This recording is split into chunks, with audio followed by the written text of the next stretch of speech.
Hello students, today's topic is megaloblastic anemia and platelets. So in the previous lecture, I have already described in detail about the classification of anemias, then in detail about the iron deficiency anemia.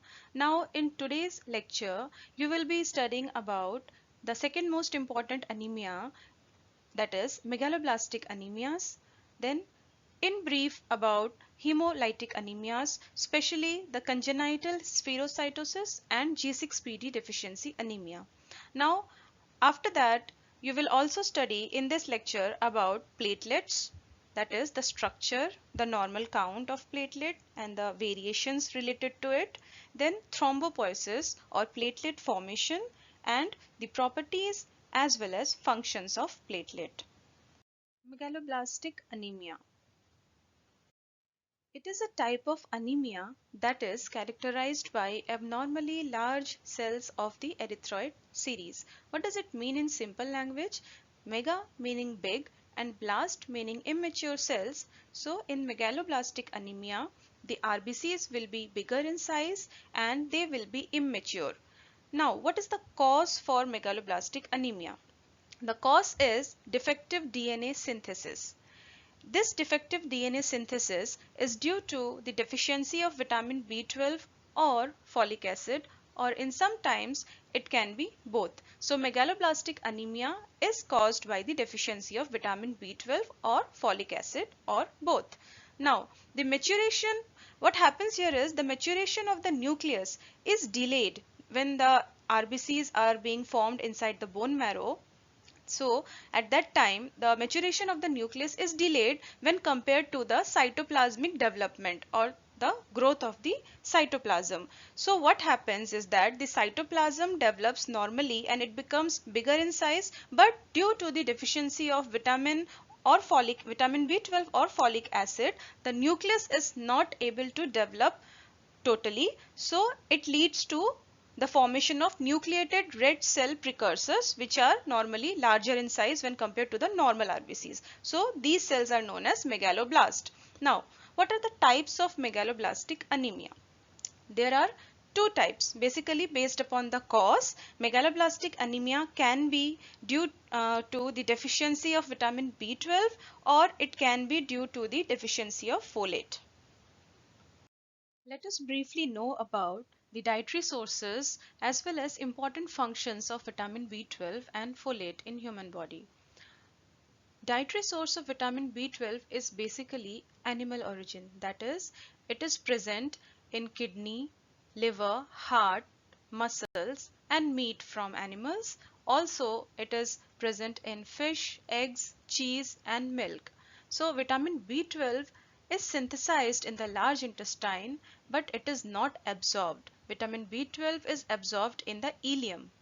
Now, daily requirement for vitamin B12 is 2 to 4 micrograms, and the important function is it plays an important role in maintenance of normal hematopoiesis, and it helps in maintaining the integrity of the nervous system. Second is it also acts as a coenzyme for various biochemical reactions which are very important for the human body. Now, one of the important biochemical reactions is conversion of homocysteine to methionine. So in the presence of methyl cyanocobalamin, that is vitamin B12, homocysteine is converted into methionine.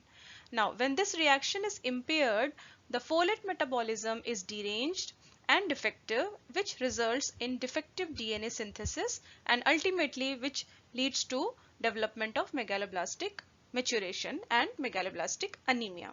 Now, the second nutrient here is folate. So, dietary source of folate is green vegetables and meats. The daily requirement for folate is 100 to 200 micrograms per day. Now, the function again is very crucial, that is it plays essential role in cellular metabolism, and again it also acts as a coenzyme in the same reaction mentioned on the right side, that is the methylation of homocysteine to methionine. So together vitamin B12 and folic acid, they perform this crucial reaction which is important for the normal synthesis of RBC DNA. The first type of megaloblastic anemia is the anemia, which is caused due to deficiency of vitamin B12. Now, what are the causes for vitamin B12 deficiency? The first cause for this is inadequate dietary intake.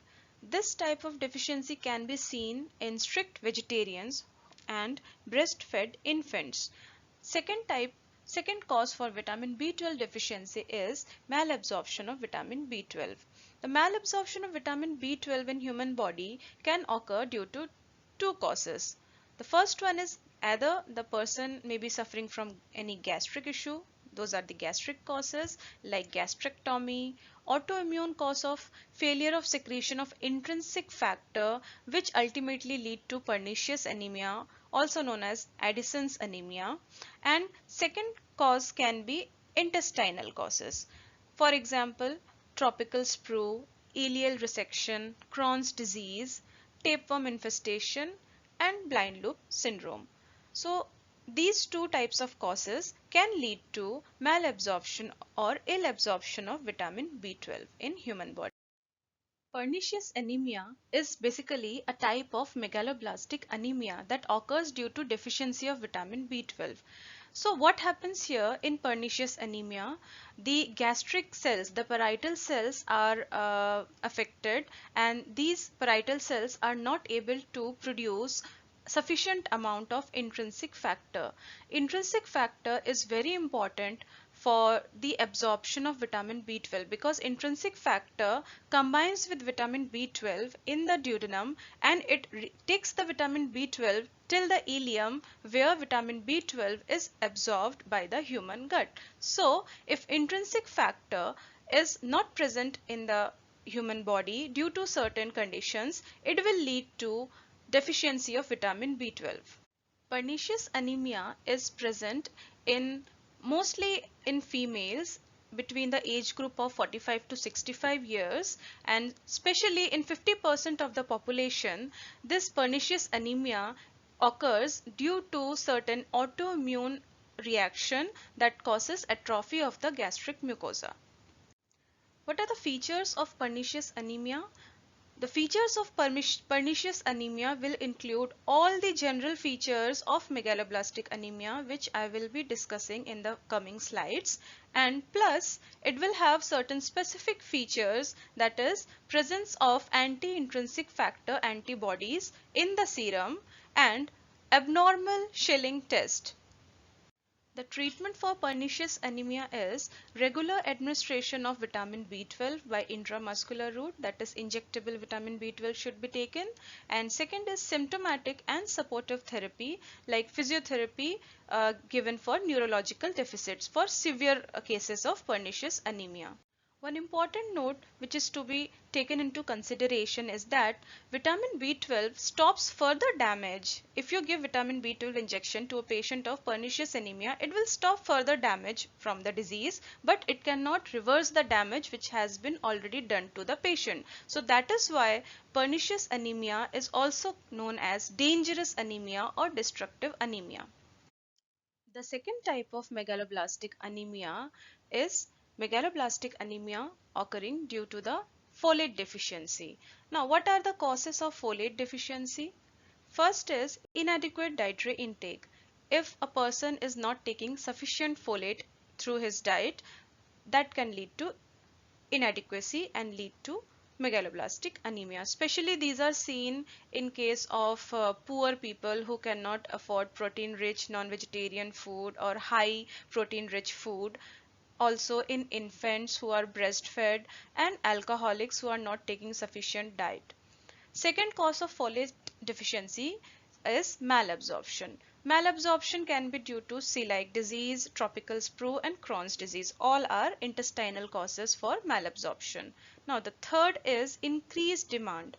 When there is increased demand for folate in the body, physiologically this increase in the demand for folate occurs in pregnant females, in females who are lactating or breastfeeding, and in infancy. Pathologically also, this folate demand increases in case of any kind of hemolysis or presence of any malignancy. Now, the fourth cause for folate deficiency is certain drugs. There can be certain drugs which are harmful, which depletes the folate in the body, like phenytoin, contraceptive pills taken for a long period of time, certain anti-cancerous drugs like methotrexate. Now, the fifth cause for folate deficiency is excess urinary folate loss. This happens in chronic liver disorders and in case of congestive heart failure. What are the features of folate deficiency anemia? The features of all the features of megaloblastic anemia, which I will be discussing in the upcoming slides, plus specific features, that is decrease in the serum folate levels and also decrease in the red cell folate levels. The treatment for folate deficiency megaloblastic anemia is giving oral folic acid supplements daily, 5 mg capsule or tablet for 4 months. Let us see the clinical features of megaloblastic anemia. The clinical features for megaloblastic anemia will include all the general features of anemia as well as certain characteristic features of megaloblastic anemia. In the previous lecture, I have already described in detail about the various features of anemia. For example, presence of pallor, body ache, lethargy, apathy, mental confusion, palpitations, and many more. The characteristic features of megaloblastic anemia will include, first is the blood picture and changes in the red cell indices. So, a person suffering from megaloblastic anemia will show decreased in the hemoglobin concentration. Then the RBCs will be larger in size, known as macrocytosis, with normal hemoglobin concentration present inside the RBC, called as normochromia. Thus, megaloblastic anemia can also be called as macrocytic normochromic anemia. There will be increase in the MCV and also MCH, and the MCHC will be normal or maybe slightly decreased in the later stages. There will be presence of nucleated RBCs in the blood film with marked anisocytosis and poikilocytosis, that is, abnormal shape and size of the RBCs will be seen. The reticulocyte count will be again increased, it will be greater than 5%. Then the lifespan of the RBCs will be decreased because these RBCs are larger in size and they are immature. So when they pass through the smaller minute capillaries, especially through the spleen, these RBCs are destroyed by the spleen and they get ruptured. Thus the lifespan of the RBC decreases. And there will be decrease in the WBC count as well as the platelet count, because this bigger RBCs, when they are developing in the bone marrow, they will cause encroachment of the area for other cells. So this WBC and platelets will not get enough space to grow, thus their count will decrease. This is a diagram which is showing different types of RBCs. These are the erythrocytes, the mature erythrocytes, and here you can see the RBCs which are seen in megaloblastic anemia. The cells, the red blood cells, are comparatively larger than the normal RBCs, and you can see here presence of nucleus immature blast cells, and also there is slight deficiency of hemoglobin.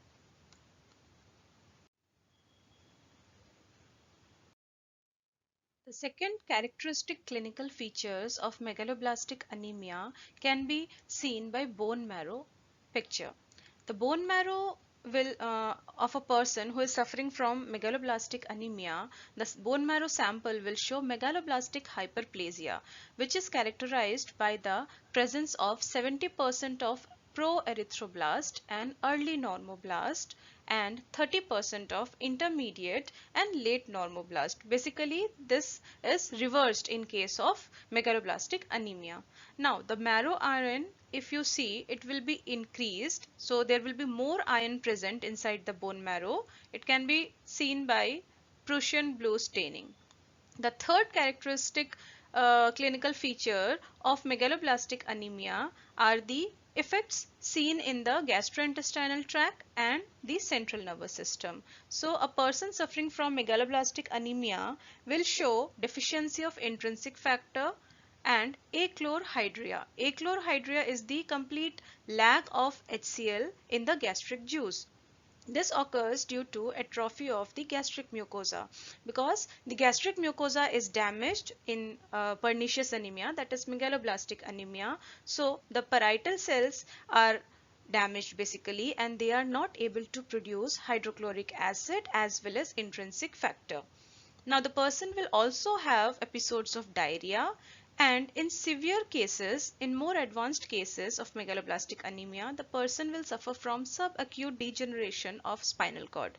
This is the demyelination of white fibers of the spinal cord, that is the dorsal posterior columns will be damaged.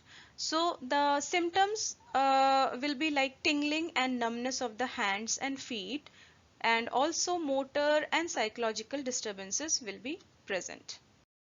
The biochemical findings in a patient of megaloblastic anemia will show increase in the serum bilirubin. It is because of the excessive destruction of the RBCs. Then there will be increased urine urobilinogen excretion. There will be increased serum ferritin as well as iron. That is, the iron is not utilized. There is excess of iron in the bone marrow, but it is not utilized by the immature RBCs. Then there will be decreased serum vitamin B12 and decreased serum folate levels. The next type of anemia is hemolytic anemia. Hemolytic anemias are defined as the anemias which are caused due to excessive hemolysis or breakdown of RBCs. This hemolysis is so much that it is not compensated by the increased RBC production. Means in simple language you understand that in hemolytic anemias what happens, the RBC production is normal, but the lysis or the breakdown of RBC is so much that the normal RBC production is not able to compensate the lysis of RBCs, and which is ultimately causing hemolytic type of anemia. Now there are various abnormalities which can be present in the red blood cell which makes them very fragile. So they become easily ruptured whenever they pass through the small capillaries, especially the spleen. Spleen is also called as the graveyard of blood cells because it causes breakage of immature or abnormal or old RBCs. Even though the number of RBCs formed in hemolytic anemia may be normal, but the lifespan of the fragile RBCs will be so short that they are destroyed faster than they can be formed. This leads to serious anemia. Now, hemolytic anemias are classified into two types. The first is extrinsic or extracorpuscular hemolytic anemia, and the second is intrinsic or the intracorpuscular hemolytic anemias. The intrinsic or the intracorpuscular hemolytic anemias are of various types. First is congenital hereditary spherocytosis, also called as congenital familial spherocytosis. Second is glucose 6-phosphate dehydrogenase deficiency, which is leading to hemolytic anemia. Third is erythroblastosis fetalis, and fourth are hemoglobinopathies, sickle cell anemia and thalassemia. What are the general clinical features for hemolytic anemias? So some general clinical features common to most congenital as well as acquired hemolytic anemias are presence of pallor, that is the pallor is common with any kind of anemia. So hemolytic anemias also will show clinical features, that is presence of pallor of the mucous membranes. Second is there will be strong positive family history with lifelong anemia. So in especially these positive family histories are seen in patients of congenital hemolytic anemias. Now third is mild fluctuating jaundice. It is due to unconjugated hyperbilirubinemia that is occurring due to excessive breakdown of RBCs. Fourth will be urine that turns dark on standing. It is also due to excess of urobilinogen present in the urine due to excessive breakage of RBC. Fifth will be splenomegaly, that is the larger spleen, increase in the size of the spleen, that can also be witnessed in most of the chronic type of hemolytic anemias. And lastly, pigment gallstones can be seen in patients of hemolytic anemias. Hereditary or congenital spherocytosis is a common type of hereditary hemolytic anemia of autosomal dominant inheritance in which the red cell membrane is abnormal. Basically, what happens in hereditary spherocytosis is there is a defect in the genes which are coding for the protein present in the RBC membrane. So there is a protein known as pectrin which is present in the lipid bilayer of the underlying cytoskeleton of the RBCs. So this protein pectrin is responsible for giving the typical shape to that RBC, that is the biconcave structure. So due to a genetic defect in this disorder, there will be defect in this protein formation or spectrin protein, which will lead to abnormal contouring or abnormal shape of the RBCs, that is spherical contour and small sized RBCs. So this condition is known as microspherocytes, and thus in congenital spherocytosis, due to the genetic defect in the RBC protein spectrin, the RBCs which will be formed will be spherical and very small in size. Half of the cases of hereditary spherocytosis may have abnormality with another type of protein known as enchirin. Thus due to the this genetic defect in the protein spectrin or enchirin, there will be a lack of that typical biconcavity of the RBC structure, and thus the RBCs will become easily ruptured whenever they pass through the minute capillaries, especially of that of spleen. Thus this defect in the structure of the RBC will reduce the lifespan of the RBC from 120 days to merely 20 days. So here you can see a peripheral blood film finding showing hereditary spherocytosis. These are the spherocytes. Here you can see the RBCs are spherical in shape and they have lost their biconcave structure, and they seem to be filled with hemoglobin in total. And here you can see normal red blood cells having its normal biconcave structure, and you can compare these two. This is the abnormal spherocyte and this is the normal RBC. So it is smaller in size and spherical in shape. Hereditary spherocytosis occurs at any age ranging from infancy to old age, and it is equally distributed in both the sexes. The clinical features shows mild to moderate anemia, splenomegaly, jaundice, pigment gallstones, and these are the frequent clinical features which are present in hereditary spherocytosis. Now the laboratory findings will show anemia of mild to moderate range, then reticulocyte count will be high, very high, that is in up to 20% it can increase. The blood film show microspherocytes. The mean corpuscular volume is normal or slightly decreased in case of hereditary spherocytosis, whereas the MCH will be highly increased. And the fifth laboratory finding will be a positive osmotic fragility test. This is a test which basically consists of a solution of low salt concentration. So the normal RBCs which are not having any kind of membrane defect, if they are placed in low salt concentration solution, they will not be lysed. But if these microspherocytes of hereditary spherocytosis, if they are placed in a low salt concentration solution, they will be lysed. So the test becomes positive. The treatment for this condition is, the ultimate treatment is splenectomy. Now, the second type of intrinsic hemolytic anemia is glucose 6-phosphate deficiency anemia. So it is basically the deficiency of an enzyme called as G6PD or glucose 6-phosphate that leads to development of hemolytic anemia. Now you understand that G6PD is a gene which is located on the X chromosome, and therefore it is a sex-linked or X-linked trait.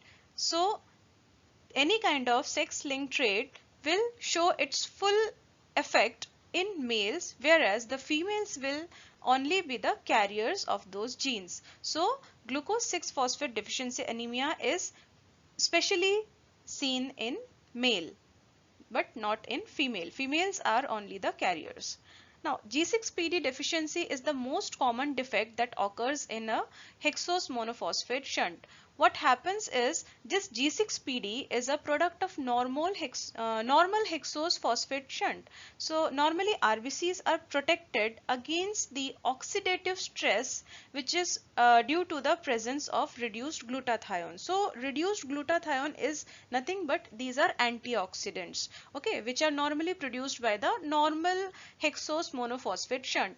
So this reduced state of glutathione is responsible for protecting the RBCs from any kind of oxidative stress. So individuals who are suffering from G6PD deficiency, what happens in them is there is failure to develop adequate levels of this reduced glutathione. So this will ultimately lead to the oxidation and precipitation of hemoglobin within the RBCs, which will form characteristic Heinz bodies in case of G6PD deficiency anemia.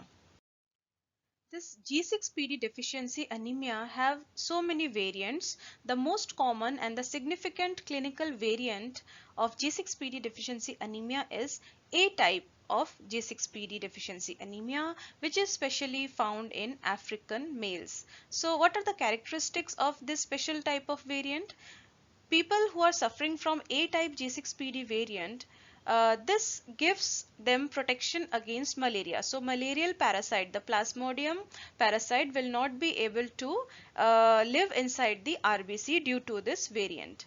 Now, second is individuals will have shortened red cell lifespan, but they will not experience severe episodes of anemia.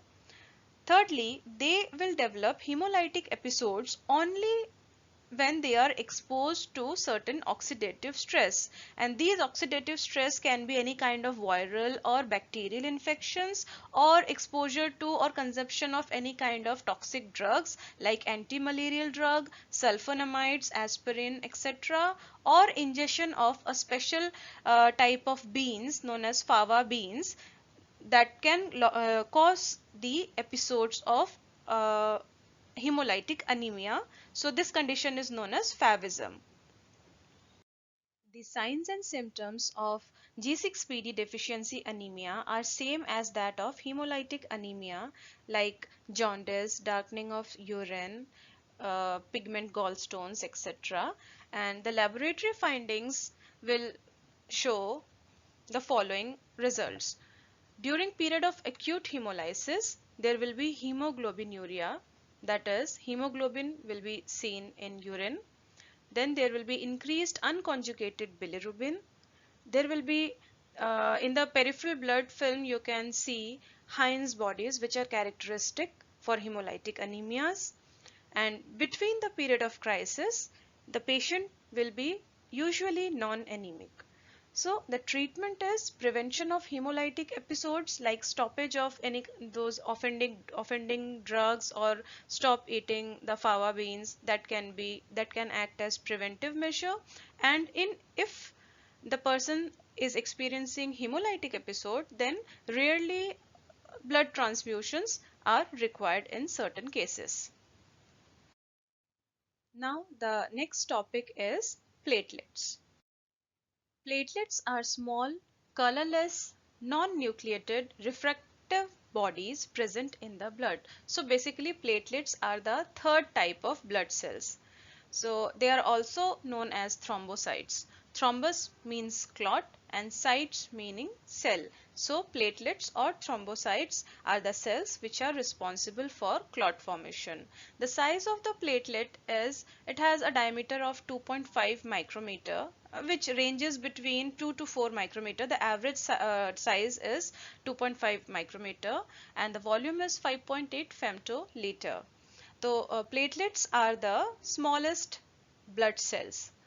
Shape of the platelet is oval, discoid or spherical. On Leishman staining, it will show the platelet will be seen as having a bluish cytoplasm with reddish purple granules present inside it. The platelets mainly constitute of cell membrane, microtubules and cytoplasm. Here is a picture showing the peripheral blood film where you can see platelets. See these small dots, dark blue colored dots under low resolution. You can see the platelets like this, and these are the RBCs. And on the right side you can see under high resolution this dark blue colored dots. These are the group of platelets. Usually platelets are seen in groups. The electron microscopic structure of platelet comprises of cell membrane. So when you see under an electron microscope, you can see the platelet, a single cell, which comprises of a cell membrane which is 6 nanometer thick. It is a trilaminar membrane. And here you can see that there are so many invaginations of the cell membrane. See, this is a single platelet, unit ultrastructure of a platelet, and this is the cell membrane, and here you can see this canalicular system. So these are the invagination of the cell membrane which is forming this open canalicular system. Through this open canalicular system, the platelets, the granules of the platelets they extrude their contents via this system, and also this canalicular system is in direct contact with the extracellular fluid. Now platelets are made up of lipids, especially phospholipids, cholesterol and glycoproteins, and also carbohydrates, proteins and glycoproteins. Now what is special about glycoproteins? Glycoproteins are the proteins that prevents the adherence of platelets to the normal endothelium, and it accelerates the sticking of platelet or adherence of platelet to collagen or damaged endothelium. So basically glycoprotein is the protein which is helping the platelet to identify between a damaged and a non-damaged endothelium. The receptors which are present on the platelet membrane can combine with specific substances, like the platelet has got receptors for many substances like collagen, fibrinogen, ADP and von Willebrand factor. Now the second structure is the microtubule. Every platelet has got a layer of microtubule which is nothing but it is a ring around the cytoplasm present below the cell membrane, and it is made up of polymerized proteins known as tubulins. It is responsible for maintenance of the discoid shape of the circulating platelet. So microtubules are responsible for giving platelets its discoid shape. The third structure which you will see under electron microscope is the cytoplasm.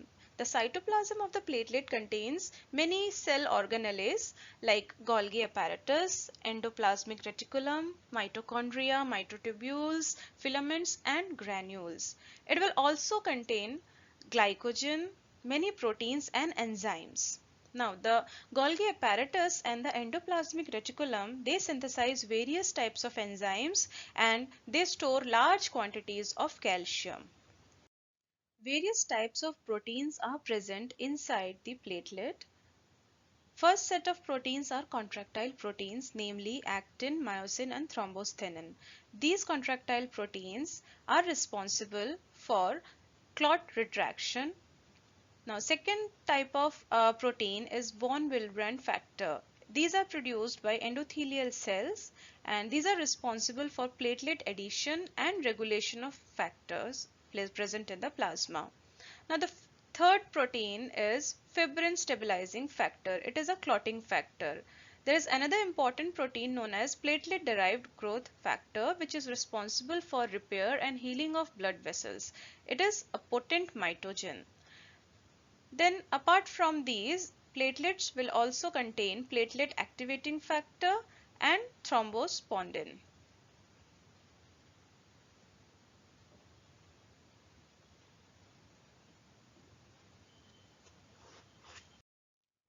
Platelets also comprises of granules. There are two types of granules seen inside a platelet cell, dense granules and alpha granules. The dense granules will contain phospholipids, triglycerides and cholesterol, ATP, ADP and serotonin.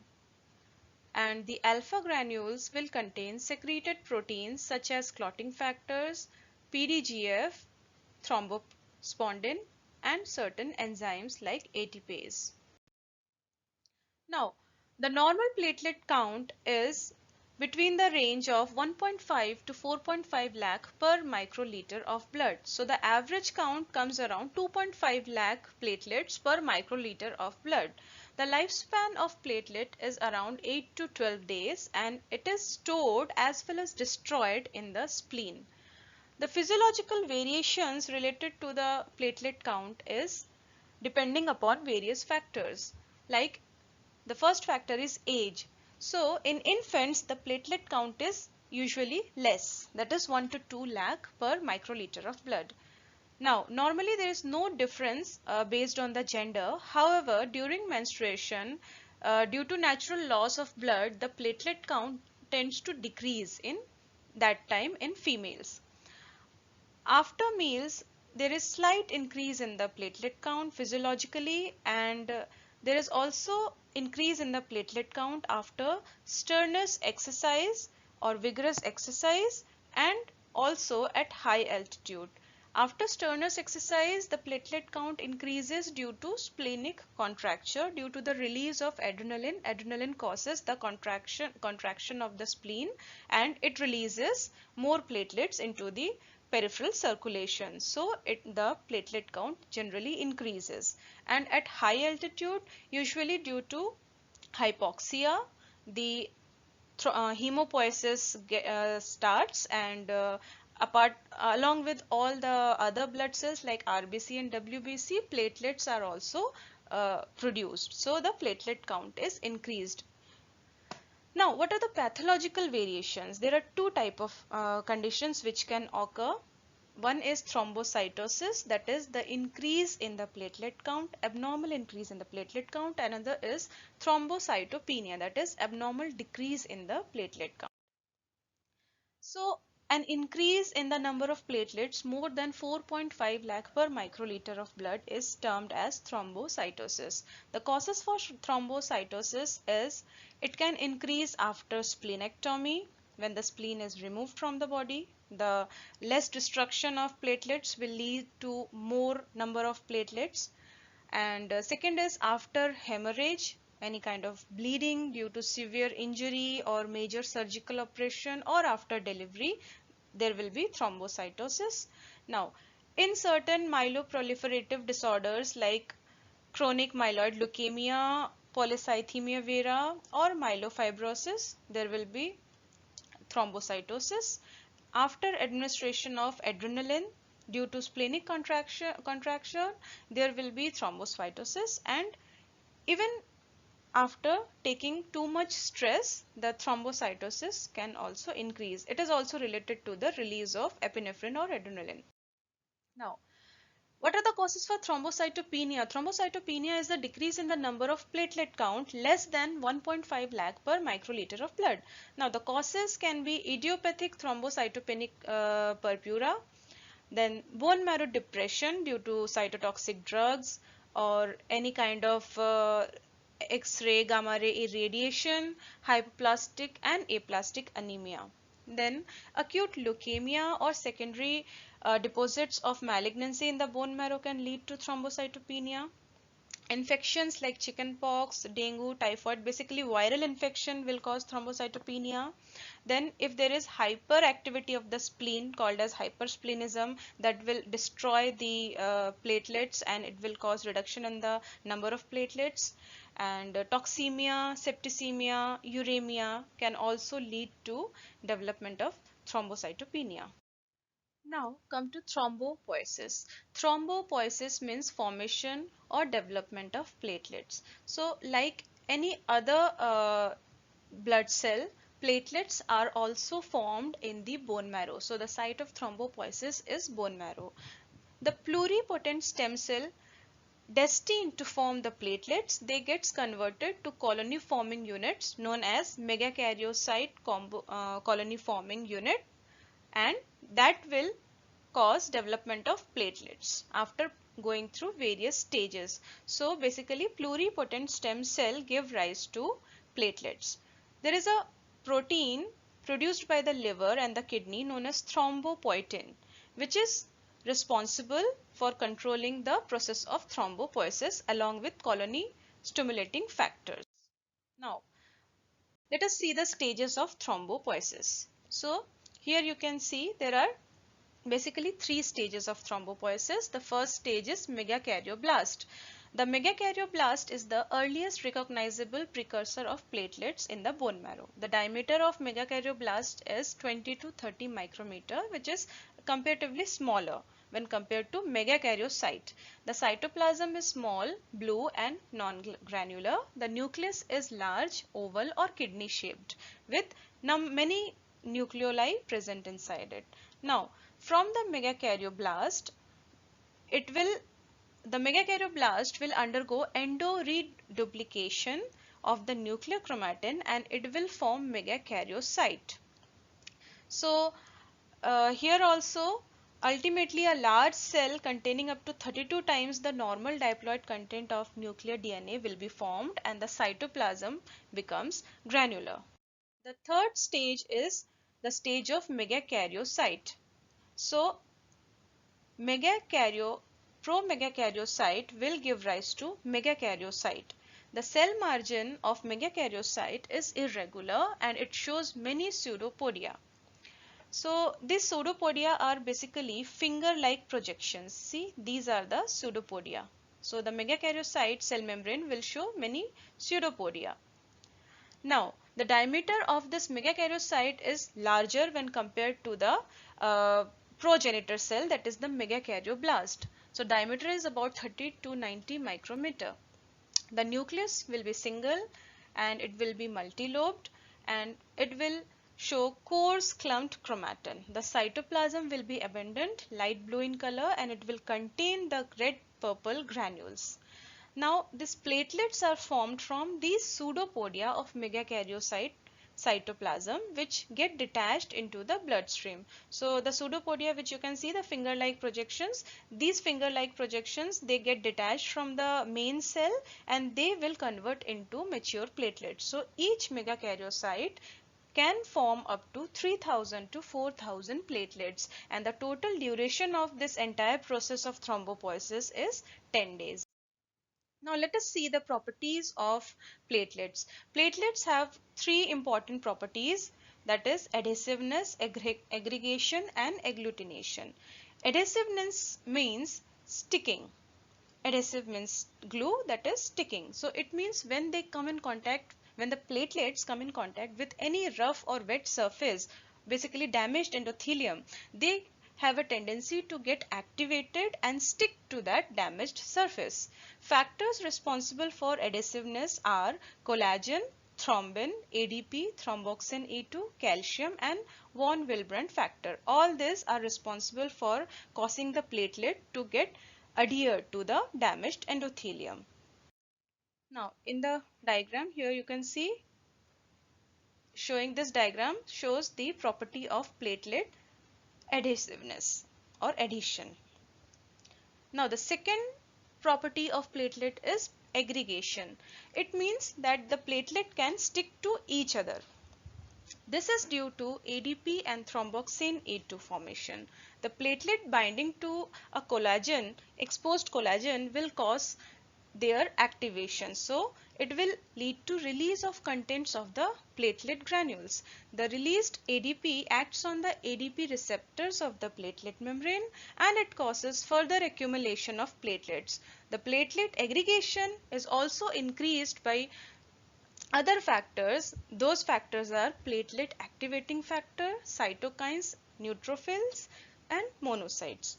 So the platelet addition as well as platelet aggregation will lead to the formation of a temporary hemostatic plug. The third property of platelet is agglutination.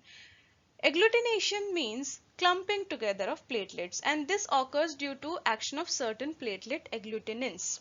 Finally, the loose aggregations of platelet in the temporary hemostatic plug is bound together in the presence of fibrin and it forms a definitive hemostatic plug. Now, what are the functions of platelets? When platelets are activated, they perform the following functions. So, first role is the role in hemostasis. That means spontaneous arrest of bleeding from an injured blood vessel. Platelets, they release serotonin and they cause vasoconstriction by releasing serotonin. Now, adhesiveness and aggregation of platelet, they lead to the formation of temporary hemostatic plug and ultimately in the presence of fibrin, it will form a definitive hemostatic plug. The second role of platelet is in clot formation. It plays an important role in formation of intrinsic prothrombin activation and it is responsible for the onset of blood clotting. Third is role in clot retraction. The contractile proteins, namely the actin, myosin and thrombostenin present inside the platelet play a very important role in clot retraction. Fourth is role in repair of injured blood vessels.